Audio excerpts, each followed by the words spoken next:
નમસ્કાર, જય હિન્દ, વંદે માતરમ. વિદ્યાર્થી મિત્રો, તમારું સ્વાગત છે આઈએસ લાઇફસ્ટાઇલ એકેડમી દ્વારા શરૂ કરવામાં આવેલી ભારતીય સંવિધાન, ભારતીય બંધારણ સિરીઝમાં. આપણે આવ્યા છીએ પાર્ટ 6 રાજ્ય સરકાર. બરાબર, આની પહેલા આપણે પાર્ટ 5 જે સંઘ સરકાર, બરાબર, કેન્દ્ર સરકાર છે, એ આખું પૂર્ણ કર્યું છે. હવે આપણે અહીંયા શરૂઆત કરીએ રાજ્ય સરકારમાં. તો રાજ્ય સરકારની અંદર 3 ભાગ પડશે. બરાબર, કારોબારી, ધારાકીય, ન્યાયતંત્ર. કારોબારીમાં કોણ આવશે? તો રાજ્ય કારોબારી, રાજ્યપાલ, મુખ્યમંત્રી, મંત્રી પરિષદ અને એડવોકેટ જનરલ. અહીંયા 4 આવશે, પહેલામાં 5 હતા. અહીંયા યાદ રાખજો, નાયબ મુખ્યમંત્રી અને એમાં જે નાયબ વડાપ્રધાન હતા, બરાબર, એ બંધારણીય પદ નથી, એટલું ખાલી યાદ રાખવાનું છે. ધારાકીયમાં શું આવશે? તો અહીંયા આવશે રાજ્યપાલ, વિધાનસભા અને વિધાન પરિષદ હોય તો, બરાબર. નકર મોસ્ટ ઓફલી રાજ્યમાં વિધાનસભા એક જ કામ કરતી હશે. પછી આવશે ન્યાયપાલિકા. ન્યાયપાલિકામાં વડી અદાલત, બરાબર, હાઈકોર્ટ. તો આજે આપણે આ ટોપિકની અંદર સૌથી પહેલા જે રાજ્ય કારોબારી છે ત્યાંથી શરૂ કરશું, પછી આપણે ધારાકીયમાં જશું. તો પહેલા રાજ્ય કારોબારીમાં પહેલો જે આપણી પાસે પદ છે એ છે રાજ્યપાલનું પદ. તો રાજ્યપાલની જોગવાઈ, રાજ્યપાલના નિમણૂક, બરાબર, અને રાજ્યપાલનો કાર્યકાળ અને બધી ઇન્ફોર્મેશન આપણે 1 by 1 ડિસ્કશન કરીએ. તો બંધારણના અનુચ્છેદ 153 ની અંદર રાજ્યપાલની જોગવાઈ કરવામાં આવી છે. રાજ્યપાલ એ રાજ્યના પ્રમુખ છે, રાજ્યના બંધારણીય વડા છે. રાજ્યના તમામ વહીવટી શક્તિ રાજ્યપાલમાં નિહિત છે અને તમામ કાર્યો રાજ્યપાલના નામે થશે. 7મો બંધારણીય સુધારો 1956માં આપણે લાવ્યા હતા, જેમાં આપણે એક જ રાજ્યપાલને 2 કે 2 થી વધારે રાજ્યોના રાજ્યપાલ આપણે બનાવી શકશું. અહીંયા ખાસ વસ્તુ યાદ રાખજો, જ્યારે આપણે એને 1 થી વધારે એટલે 2 કે 2 થી નહીં વધારે રાજ્યના રાજ્યપાલ બનાવશું, બરાબર, અથવા લેફ્ટનન્ટ ગવર્નર કે એડમિનિસ્ટ્રેટર બનાવશું, ત્યારે એના પગાર ભથ્થા રાષ્ટ્રપતિ નક્કી કરશે. વાત કરીએ રાજ્યપાલના નિમણૂકને લઈને, તો રાજ્યપાલની જે નિમણૂક છે એ રાષ્ટ્રપતિ કરે છે, બરાબર, યાદ રાખજો. અને રાજ્યપાલની નિમણૂક કરવાની વ્યવસ્થા આપણે કેનેડાના બંધારણમાંથી લીધેલી છે. યાદ રાખજો, અમેરિકાની અંદર જે રાજ્યપાલ હશે, બરાબર, એનું ઇલેક્શન થશે, જ્યારે કેનેડા અને ઇન્ડિયામાં આપણે એને શું કરીએ છીએ? નિમણૂક કરીએ છીએ. કોણ કરે છે? રાષ્ટ્રપતિ. કોના કહેવા અનુસાર? તો પ્રાઇમ મિનિસ્ટર અને કાઉન્સિલ ઓફ મિનિસ્ટરના કહેવા અનુસાર જે પણ વ્યક્તિ હશે એ વ્યક્તિને રાષ્ટ્રપતિ રાજ્યપાલ નિમણૂક કરશે. ઉદાહરણ અહીંયા યાદ રાખજો, આનંદીબેન પટેલ, બરાબર, આનંદીબેન પટેલ જે ઉત્તર પ્રદેશના રાજ્યપાલ છે, બરાબર, એમાં શરત યાદ રાખજો, આની શરતો, બરાબર, નોંધ તરીકે યાદ રાખજો કે રાષ્ટ્રપતિ કોઈ પણ એવા વ્યક્તિને રાજ્યના રાજ્યપાલ નહીં બનાવે જે એ રાજ્યના નિવાસી હોય. હવે યાદ રાખજો, અહીંયા 2 આપણે એક સિટીઝન વાળા ટોપિક આપણે જોશું ત્યારે આપણે 2 વસ્તુ ડિસ્કશન કરશું. એક હશે રાજ્યના નાગરિક અને એક હશે ડોમિસાઇલ મતલબ રહેવાસી. તમે કોઈ પણ રાજ્યમાં છેલ્લા 5 વર્ષથી રહેતા હો તો તમે એ રાજ્યના ડોમિસાઇલ તમે હાંસલ કરેલું છે, તમે એ રાજ્યની નાગરિકતા લઈ શકો છો. મતલબ તમે XYZ રાજ્યમાંથી તમારું વોટર લિસ્ટમાંથી નામ કઢાવીને એ વોટર લિસ્ટની અંદર સામેલ કરી શકો છો. એટલે અહીંયા નિવાસી વાત કરે છે, બરાબર. અને ડોમિસાઇલનો બહુ મહત્વનો મુદ્દો છે. ડોમિસાઇલ મતલબ તમે જો એ જ રાજ્યમાં રહેતા હો ઘણા વર્ષોથી, તમે ત્યાંનું ડોમિસાઇલ હાંસલ કરી લીધું હોય તો તમને એ જ રાજ્યના ગવર્નર બનાવી શકાતા નથી, રાજ્યપાલ બનાવી શકાતા નથી. બીજું, રાજ્યપાલની નિમણૂક પહેલા રાષ્ટ્રપતિ, બરાબર, રાજ્યના મુખ્યમંત્રી પાસે સલાહ લેશે. યાદ રાખજો, સલાહ માનવા માટે બંધાયેલા નથી, બરાબર, આ યાદ રાખજો. સલાહમાં મેક્સિમમ આપણે જેટલી પણ જગ્યાએ આપણે બંધારણીય પદમાં સલાહનું સૂચન આપણે કરશું, બરાબર. સૌથી પહેલા આપણે સલાહનું સૂચન આપણે ક્યાં જોશું? 143, બરાબર, 143 અંતર્ગત રાષ્ટ્રપતિ હોય, બરાબર, એ શું કરે? સલાહ માંગે. કોની પાસે? સુપ્રીમ કોર્ટ પાસે. તો એ સલાહ સુપ્રીમ કોર્ટ સલાહ આપવા માટે બંધાયેલું નથી, અને સલાહ આપે તો માનવા માટે રાષ્ટ્રપતિ બંધાયેલા નથી. સેમ વસ્તુ અહીંયા જ્યારે રાજ્યપાલની નિમણૂક કરતા હોય રાષ્ટ્રપતિ, ત્યારે મુખ્યમંત્રી પાસે સલાહ લેશે. એ સલાહ માનવા માટે બંધાયેલા નથી. આવું જ કામ હશે અપોઇન્ટમેન્ટમાં, બરાબર. હાઈકોર્ટના જજ હશે, બરાબર, એની સાથે સલાહ સૂચન કરવાનું. તો સલાહ લેવાનું પ્રાવધાન કરેલું છે, એ માનવા માટે બંધાયેલા નથી. તો આવું કરેલું શા માટે હશે? તો એનો ખાલી એટલો તાત્પર્ય સમજજો, સલાહ માટેના પ્રાવધાન એટલે કર્યા છે, ઘણા બંધારણમાં જ પ્રાવધાન કર્યા છે, સલાહ આપવા લેવા વાળા પ્રાવધાન. એટલીસ્ટ કંઈક ભૂલ થતી હોય તો એ ભૂલને રેક્ટિફાય કરીએ કંઈક. બરાબર. બાકી તમે પછી જે કરો, આપણે ઘણીવાર કહીએ ને ભાઈ આગળ ના જાઓ, ખાડો છે, બરાબર. આપણે એવું કહેવાની આપણી ફરજ છે. પછી એ ખાડામાં પડે તો એની મરજી, બરાબર. પણ આપણી સલાહ હતી, આપણે એને આપી દીધી એ ટાઈમ. તો સલાહ વાળું પ્રાવધાન બધી જગ્યાએ આવું છે, બરાબર. સલાહ લેવાની બધે જ હશે, માનવાની ક્યાંય નહીં. જેમ કે આપણે પાર્લામેન્ટરી કમિટીની વાત કરી, એક્સપર્ટ કમિટીની વાત કરી, બરાબર. તો એની એડવાઇઝ, સલાહ, બરાબર, સંસદમાં સાંભળવામાં આવશે, પણ માનવામાં આવશે નહીં. માનવામાં આવશે નહીં. બંધન કરતા મોસ્ટ ઓફલી કેસમાં સલાહ છે બંધારણમાં માંગવા માટે જણાયેલું છે, પણ એ સલાહ બંધન કરતા નથી. મતલબ એ તમારે એક્સેપ્ટ કરવી પડશે એવું નથી. હવે વાત કરીએ રાજ્યપાલના કાર્યકાળની. તો રાજ્યપાલનો કાર્યકાળની અંદર એક ખાસ વસ્તુ યાદ રાખજો. આમ આપણે એને 5 વર્ષ ગણીએ છીએ, પણ જ્યાં સુધી રાષ્ટ્રપતિની મરજી હોય ત્યાં સુધી એ પોતાના પદ ઉપર બન્યા રહેશે. રાષ્ટ્રપતિને સંબોધીને રાજીનામું આપશે કોણ? રાજ્યપાલ. રાજ્યપાલ રાજીનામું યાદ રાખજો. રાજીનામું પણ અગત્યની વસ્તુ છે. રાજ્યપાલ રાષ્ટ્રપતિને સંબોધીને રાજીનામું આપશે. હવે રાજ્યપાલને પદ ઉપરથી દૂર કરવાના બંધારણમાં કોઈ પણ પ્રકારની જોગવાઈ કરવામાં આવેલી નથી. ગમે એ દિવસે કોઈ પણ કારણોસર રાજ્યપાલને પદ ઉપરથી દૂર કરી શકાશે. તો અહીંયા સરકારી આયોગે, બરાબર, સરકારી આયોગની ભલામણ ખાસ યાદ રાખજો. કારણ કે અહીંયા હું તમારી સાથે એક કરંટ અફેરનું ડિસ્કશન આપણે ઓલરેડી કરેલું છે, જે આપણા કરંટ અફેર લેક્ચરમાં અવેલેબલ છે તમિલનાડુ વાળો કેસ. તમિલનાડુ વાળા કેસમાં જે ગવર્નર છે, ગવર્નર અને ત્યાંની જે સરકાર છે, બરાબર, ડીએમકે સરકાર જે છે, એને ઘર્ષણ ચાલે છે, બરાબર. એવું સેમ ઘર્ષણ દિલ્હીમાં ચાલે છે. દિલ્હીના લેફ્ટનન્ટ ગવર્નર અને ત્યાંના મુખ્યમંત્રી, બરાબર, જે અત્યારે જેલમાં છે, આ બંને ઘર્ષણ ચાલે છે. તો અહીંયા શું છે કે ભાઈ કોઈ એક બિલ આપણે આમાં વીટો પાવર જોવાનું છે, બરાબર. વીટો પાવરની અંદર આપણે જોશું કે ભાઈ રાજ્યપાલ કેટલા સમય સુધી પોતાની પાસે બિલ છે, બરાબર, એ સાચવીને રાખી શકે. એની કોઈ પણ અપર લિમિટ બાંધવામાં આવી નથી. અપર લિમિટ મતલબ મેક્સિમમ લિમિટ, કે એટલો સમય રાખીએ કે પછી નહીં. જેમ કે આપણે જોશું કે ભાઈ રાજ્યપાલ છે એ ઘણા બધા બિલને, બરાબર, બંધારણની સુધારા વાળું કોઈ બિલ હોય તો રાજ્યપાલ એ રાષ્ટ્રપતિને મોકલે. તો રાષ્ટ્રપતિ 6 મહિના સુધી એની પાસે રાખીએ કે પછી 6 મહિના પછી આપોઆપ બિલ રદ થઈ જાય. તો ત્યાં પ્રાવધાન છે. એવા પ્રાવધાન પોકેટ વીટોમાં રાજ્યપાલમાં નથી. તો આવું ઘર્ષણ છે, બરાબર. આનાથી રાજ્યની અંદર એક ટેન્શન ક્રિએટ થાય કે ભાઈ જે રાજ્યના જે મુખ્યમંત્રી, કાઉન્સિલ ઓફ મિનિસ્ટર છે, એને જે બિલ પાસ કર્યું, બરાબર, એ બિલ ત્યાંના રાજ્યના લોકો માટે હોય, એને બેનિફિટમાં થોડોક લેટ થશે.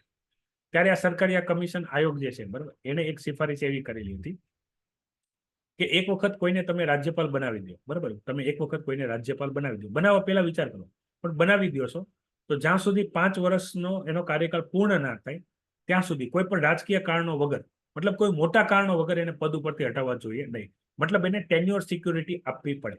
આ ક્વેશ્ચન તમને મેન્સમાં યુપીએસસી હોય કે જીપીએસસી હોય બંનેમાં પૂછાઈ શકે છે કે શું રાજ્યપાલને 5 વર્ષનો ટેન્યોર આપવો જોઈએ કે ના આપવો જોઈએ. હાલાકી અત્યારે આપણે આપતા નથી, બરાબર. યાદ રાખજો, અહીંયા યાદ રાખજો, જે રાજ્યપાલ હોય છે ને એને એની બેવડી જવાબદારી છે. એક તો એ રાજ્યના વડા તરીકે કામ કરશે અને બીજું એ કેન્દ્રના પ્રતિનિધિત્વ તરીકે રાજ્યમાં કામ કરશે, બરાબર. એવી સેમ 3 સર્વિસ છે, બરાબર, ઓલ ઇન્ડિયા સર્વિસીસ, જેને અખિલ ભારતીય સેવા કહેવાય છે.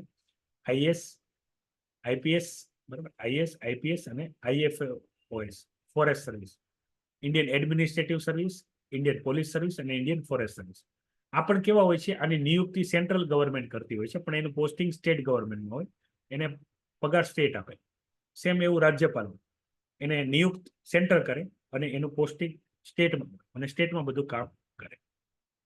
તો રાજ્યપાલનો કાર્યકાળને લઈને એવું છે કે કાર્યકાળ 5 વર્ષ ફિક્સ નથી. એટલા માટે હંમેશા ગવર્નર હશે એ કેન્દ્રને, મતલબ રાષ્ટ્રપતિ અને પ્રાઇમ મિનિસ્ટરને ખુશ કરવા માટે થઈને એવા કાર્ય કર્યા કરશે જે રાજ્યના ભલામાં નહીં, અને રાજ્યને એની સમસ્યા ભોગવવી પડશે, બરાબર.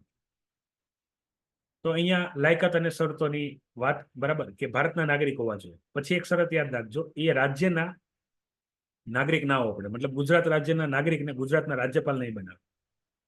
પછી એની ઓછામાં ઓછી ઉંમર મર્યાદા 35 વર્ષ હોવી પડે. તો પ્રેસિડેન્ટ, વાઇસ પ્રેસિડેન્ટ અને ગવર્નર, બરાબર, ત્રણેય એક લાઈનમાં છે ઉંમરના કેસમાં.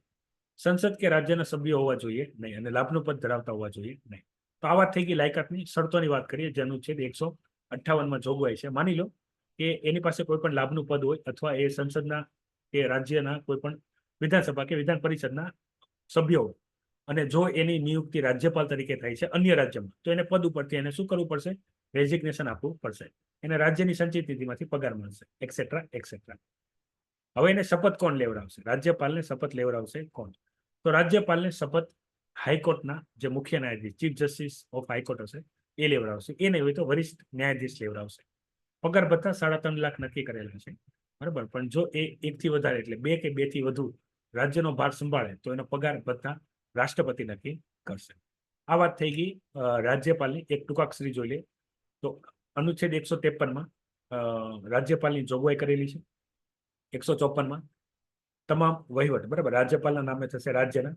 155માં એના નિમણૂકની વાત કરેલી છે. પછી આવશે કાર્યકાળ, બરાબર, પછી આવશે એનો કાર્યકાળ, બરાબર, અને પછી આવશે શપથ અને શરતો, સોરી, લાયકાત અને શરતો, અને શપથ અને પગાર ભથ્થા.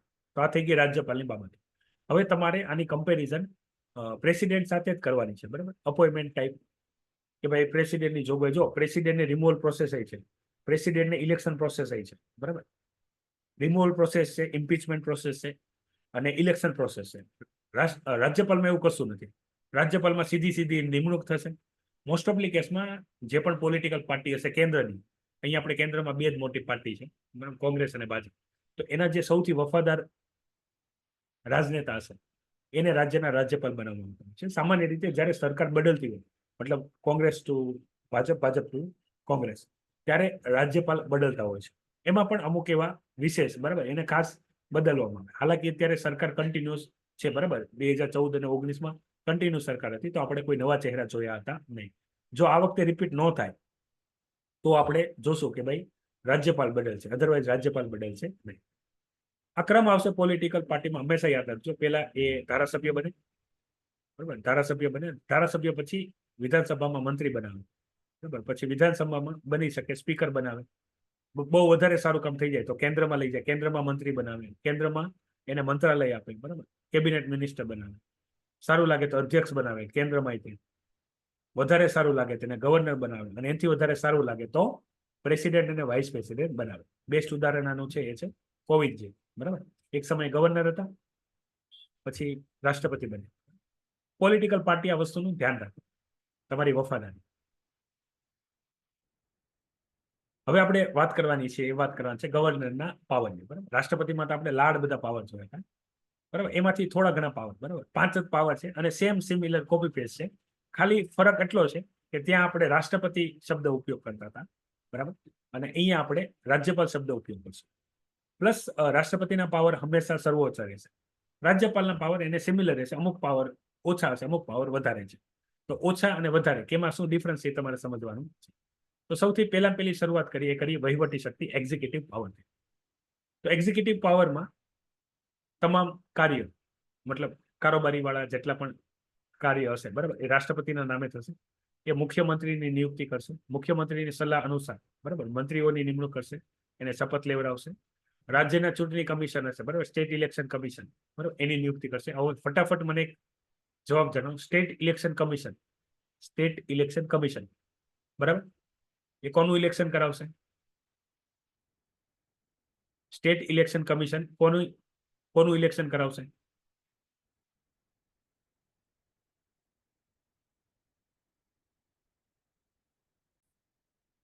સ્ટેટ ઇલેક્શન કમિશન, બરાબર, કોનું ઇલેક્શન કરાવશે?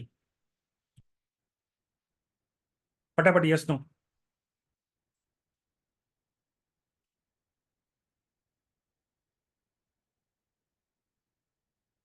જો સિમ્પલી યાદ રાખજો, 2 ઇલેક્શન છે, બરાબર,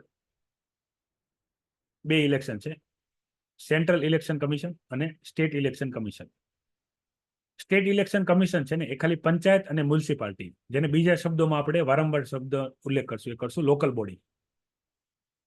લોકલ બોડી મતલબ ગામ હશે, ગ્રામ પંચાયત હશે, તાલુકો હશે કે જિલ્લો હશે, તો પંચાયત હશે તો પંચાયતને ઇલેક્શન કરાવશે. અને જો નગરપાલિકા, મહાનગરપાલિકા હશે, મ્યુનિસિપાલિટી હશે, તો એ કરાવશે. મતલબ જે પણ લોકલ બોડી હોય તમારા એરિયામાં. સ્ટેટ ઇલેક્શન કમિશન ખાલી પંચાયત અને મ્યુનિસિપાલિટીના જ ઇલેક્શન કરાવશે. બાકી બધા ઇલેક્શન સેન્ટ્રલ ઇલેક્શન કમિશન કરાવશે. બસ સ્ટેટ ઇલેક્શન કમિશન માત્ર પંચાયત અને મ્યુનિસિપાલિટીના જ કરાવશે. તો એના રાજ્ય ચૂંટણી કમિશન છે, બરાબર, એના કમિશનરની નિયુક્તિ કરશે અને શપથ લેવડાવશે. એડવોકેટ જનરલની નિમણૂક કરશે, બરાબર.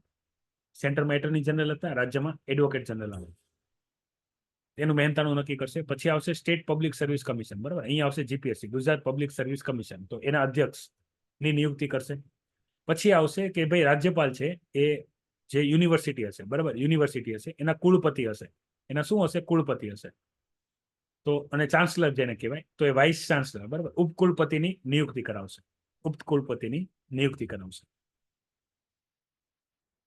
તો આ વાત થઈ ગઈ વહીવટી શક્તિ. આની સિવાય એ મધ્યપ્રદેશ, છત્તીસગઢ, ઝારખંડ અને ઓરિસ્સા, બરાબર, જનજાતિ કલ્યાણ માટે નિયુક્તિ કરશે, બરાબર, નોમિનેટ કરશે. પછી એક નાની મોટી બાબતો, બરાબર, વહીવટી શક્તિઓને લઈને રાજ્યપાલની, એ તમારે યાદ રાખવાની છે. મહત્વની બાબત ખાલી યાદ રાખવાની છે, કોની કોની નિયુક્તિ કરશે. અને પછીની જે બાબત છે એ છે નાણાકીય શક્તિ, બરાબર, નાણાકીય શક્તિ. તો નાણાકીય શક્તિમાં રાજ્યપાલ એ રાજ્યની વિધાનસભામાં બજેટ રજૂ કરાવશે. રાજ્યપાલની મરજી વગર નાણાં બિલ કે નાણાકીય બિલ રજૂ કરી શકાતું નથી. રાજ્યપાલની મરજી વગર, બરાબર, તમે કોઈ પણ અનુદાનની માંગણી કરી શકતા નથી. અનુદાનની માંગણી કરી શકતા નથી.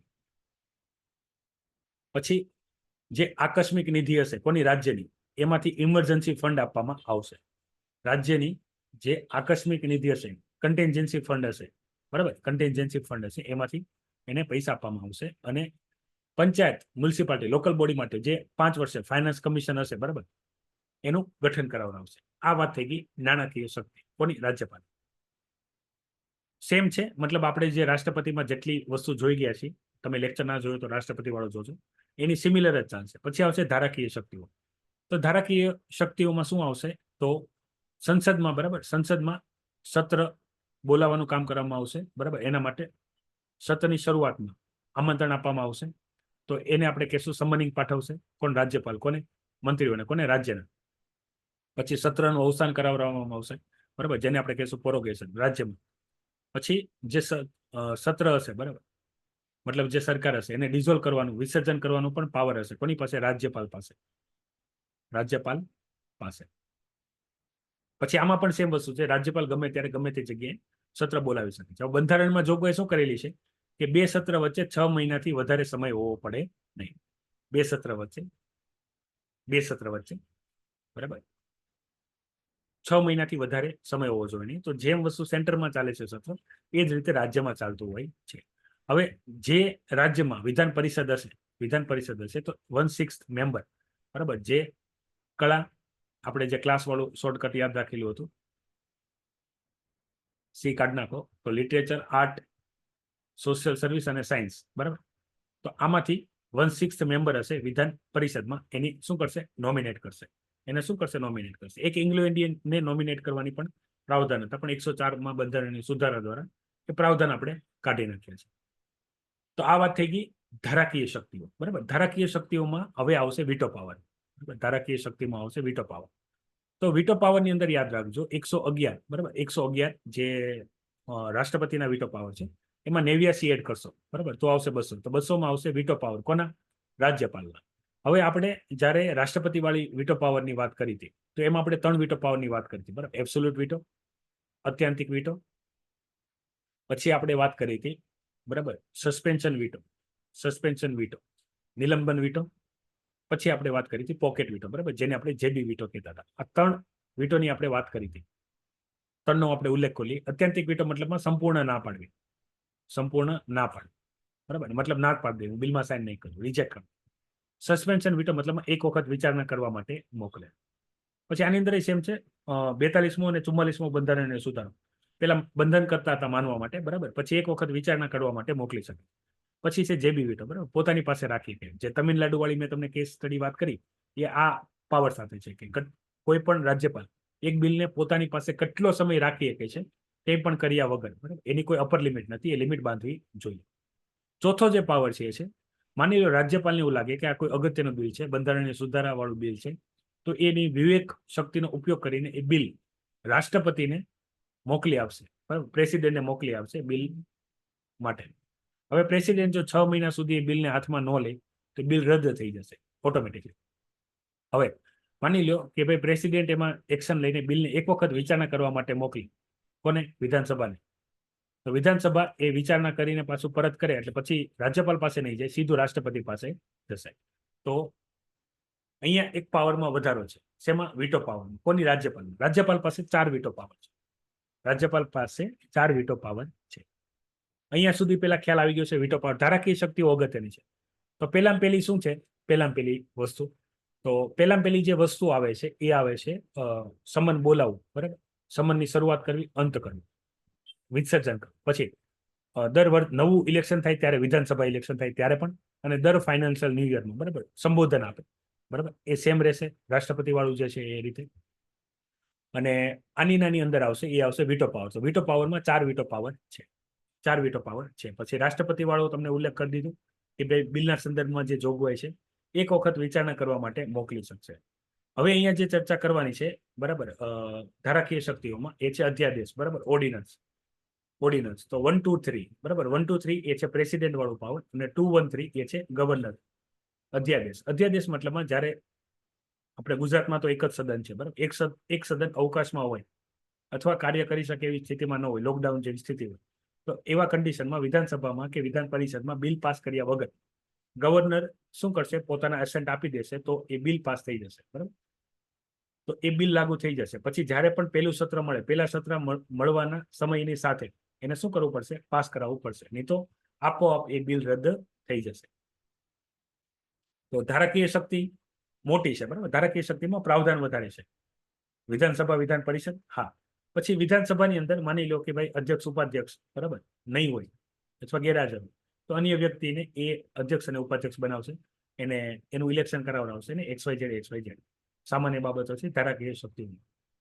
ધારાકીય શક્તિઓ વધારે છે. વટહુકમની વાત થઈ ગઈ, ધારાકીય શક્તિની વાત થઈ ગઈ. હવે આપણે વાત કરીએ ન્યાયિક શક્તિ, બરાબર. હવે આપણે વાત કરીએ ન્યાયિક શક્તિ. તો ન્યાયિક શક્તિમાં તો જિલ્લા અદાલત હશે, બરાબર, એના ન્યાયાધીશની નિમણૂક કરશે. જિલ્લા અદાલતના ન્યાયાધીશની નિમણૂક કરશે. પછી જ્યારે રાષ્ટ્રપતિ હાઈકોર્ટના જજની નિયુક્તિ કરતા હશે ત્યારે રાજ્યપાલની સલાહ સૂચન લેશે. પછી જે સ્ટેટ સર્વિસ કમિશન છે, બરાબર, અહીંયા આપણે GPSC નો ઉલ્લેખ કરશું. તો રાજ્યપાલ અને જે સ્ટેટ ઇલેક્શન કમિશન એ ભેગા થઈને જે ન્યાયિક કોઈ પણ અધિકારીની નિમણૂક કરવાની હશે તો એ કરશે. પછી અહીંયા આવશે માફી, બરાબર, ક્ષમા આપી, માફી, ક્ષમા, બરાબર. તો માફી અને ક્ષમાના કેસમાં આપણે અહીંયા અનુચ્છેદની આપણે વાત કરીએ તો આપણે આર્ટિકલ 72 જોયું તો રાષ્ટ્રપતિની માફી આપવાની શક્તિ, બરાબર. એમાં આપણે 89 પ્લસ કરશું. એમાં આપણે શું કરશું? 89 આપણે પ્લસ કરવાના રહેશે. તો આપણને શું આવશે? સજામાં આવશે માફી, બરાબર, સજામાં આવશે માફી. તો માફી વાળું જે કેસ હશે તો એમાં બધા પાવર સેમ છે, બરાબર. લઘુકરણ, વિલંબ, એમાં ખાલી એટલું યાદ રાખજો, જે મૃત્યુદંડ હશે, બરાબર, એની અંદર ક્ષમા આપવાનો અધિકાર માત્ર ને માત્ર રાષ્ટ્રપતિની છે. પાર્ડનિંગ પાવર, બરાબર, ક્ષમા યાચના, એ જ એક એડિશનલ પાવર એની પાસે. અહીંયા પાવર ઓછો છે. ધારાકીયમાં એક વીટો પાવર વધારે છે, ન્યાયિક શક્તિમાં એક પાવર ઓછો છે. ન્યાયિક શક્તિમાં એક પાવર ઓછો છે. સજામાં માફી, સજામાં માફી.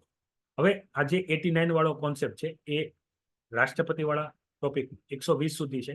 એમાં મેક્સિમમમાં તમે 89 પ્લસ કરશો એટલે તમને રાજ્યના આર્ટિકલ મળી જશે. પણ એમાં પણ થોડા ઘણા અપવાદ છે, બરાબર. એમાં પણ થોડા ઘણા અપવાદ છે. અમુકમાં બેસી જાય છે, અમુકમાં બેસતું નથી. દાખલા તરીકે 1, 2, 3 છે, એમાં તમે 89 પ્લસ કરો, બરાબર, તો 2, 1, 2 આવશે, બરાબર. પણ એક 2, 1, 3 છે એ ટાઈપ. અમુક અપવાદ છે, બાકી બધામાં 89 કોન્સેપ્ટ પ્લસ કરશો એટલે કેન્દ્રમાંથી રાજ્યનો અનુચ્છેદ તમને મળી જશે. હવે આવશે વિવેકાધીન શક્તિઓ. તો યાદ રાખજો, જ્યારે કોઈ એક પક્ષને સંપૂર્ણ મેજોરિટી પ્રાપ્ત નહીં થઈ હોય રાજ્યમાં, તો ત્યારે એ પોતાની સ્વવિવેક બુદ્ધિનો ઉપયોગ કરીને, શક્તિનો ઉપયોગ કરીને એક વ્યક્તિને રાજ્યના મુખ્યમંત્રી બનાવશે. રાજ્યના શું કરશે? મુખ્યમંત્રી બનાવશે. પછી કયું બિલ, બરાબર, રાષ્ટ્રપતિને મોકલવું છે એ પણ પોતાની વિવેક બુદ્ધિનો ઉપયોગ કરીને, વિવેક શક્તિનો ઉપયોગ કરીને મોકલશે. પછી રાષ્ટ્રપતિ શાસન લગાડવું કે નહીં, યાદ રાખજો, જ્યારે પણ રાજ્યમાં જંગલરાજ શરૂ થઈ જશે, બરાબર, અરાજકતા ફેલાતી હોય એવા સમયમાં રાજ્યપાલ જ તે રાષ્ટ્રપતિ શાસન લગાડવા માટે કહેતા હોય છે, બરાબર. રાષ્ટ્રપતિ શાસન લગાડવા માટે કહેતા હોય અને એના આધારે રાષ્ટ્રપતિ, બરાબર, રાજ્યની અંદર રાષ્ટ્રપતિ શાસન લગાડશે. જ્યારે રાષ્ટ્રપતિ શાસન લગાડેલું હશે, બરાબર, ત્યારે બધો પાવર રાજ્યપાલ પાસે હશે, રાજ્યનો. પછી રાજ્યપાલનો ટેન્યુઅર આપણે 5 વર્ષ જોયું, બરાબર. પણ જ્યાં સુધી આગલા રાજ્યપાલ પોતાના પદ ઉપર નહીં આવે ત્યાં સુધી એ પોતાના પદ ઉપર બન્યા રહેશે. અને રાજ્યપાલને સલાહ સૂચન કરવા માટે મુખ્યમંત્રી અને કાઉન્સિલ ઓફ મિનિસ્ટર રહેશે. તો આની અંદર યાદ રાખજો, જ્યારે ડિઝોલ્વ કરી દેશે ત્યારે મુખ્યમંત્રી નહીં રહે, બધા મંત્રી બની જશે, બરાબર. બધા શું બની જશે?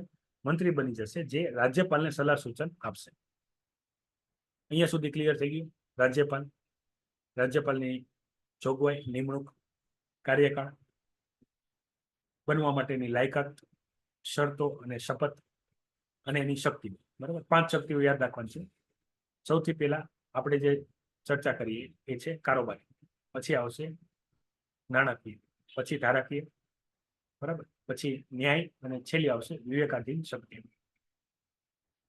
રાજ્યપાલનો બેવડો રોલ છે. બેવડા રોલના આધારે એની જોગવાઈ.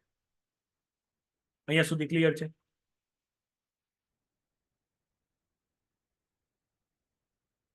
કોઈ ડાઉટ હોય તો પેલા જણાવો, નહીં તો અહીંયા રાજ્યપાલ વાળા ટોપિકને આપણે વિરામ આપીએ, બરાબર. અને પછી આપણે નેક્સ્ટ ટોપિકમાં આપણે આની પછીના જે ટોપિક હશે, બરાબર, એમાં આપણે જશું. તો વડાપ્રધાન અને મુખ્યમંત્રી અને મંત્રી પરિષદ, અને પછી આવશે એડવોકેટ જનરલ. તો અહીંયા લેક્ચરને વિરામ આપું છું. જય હિન્દ, વંદે માતરમ.